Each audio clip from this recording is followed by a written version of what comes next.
முருகனை பொறுத்த வரைக்கும் கந்தர் அலங்காரம், கந்த சஷ்டி கவசம், திருப்புகழ், இந்த மாதிரி நிறைய டிவோஷனல் கவிதைகள் இருக்குது. இதெல்லாம் தெரியாதவங்க முருகனை எனக்கு போற்றி பாடணும், பேசணும், புகழணும் அந்த மாதிரி நினைச்சாங்கன்னா என்ன பண்ணுவாங்க? விழிக்கு துணை திருமென் மலர்பாதங்கள், ஆஹா, மெய்மை குன்றா மொழிக்கு துணை முருகா என்னும் நாமங்கள். ஆஹா, முருகான்றது ஒரு பேரு, ஒரு நாமம். இதுல அருணகிரியார் பாருங்க, முருகா என்னும் நாமம்னு சொல்லல, முருகா என்னும் நாமங்கள்ன்றார். இலக்கணப்படி இது தப்பு. ரொம்ப அழகா அதுக்கு பெரியவர்கள் விளக்கம் சொன்னாங்க. எதுவுமே தெரியலன்னா நீ முருகான்னு சொல்லு. ஏன் தெரியுமா? அது ஒரு பேரு கிடையாது, அது பெயர்கள். மூ என்பது முகுந்தனாகிய பெருமாளை குறிக்கும். ரூ என்பது ருத்ரனாகிய சிவபெருமானை குறிக்கும். கா என்பது பிரம்மனை குறிக்கும்.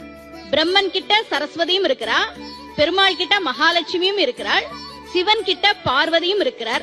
எதுவுமே தெரியலனாலும் முருகா அப்படின்னு சொன்னா போதும். முருகனுடைய அருள் மட்டுமல்ல, மும்மூர்த்திகள் அவர்களின் தேவியர்களின் அருளும் சேர்த்து நிச்சயமாக கிடைக்கும். இத சொல்றத அருணகிரியார் சொல்ற. முருகா முருகா முருகா. சுமதிவான் ரொம்ப தேங்க்ஸ்.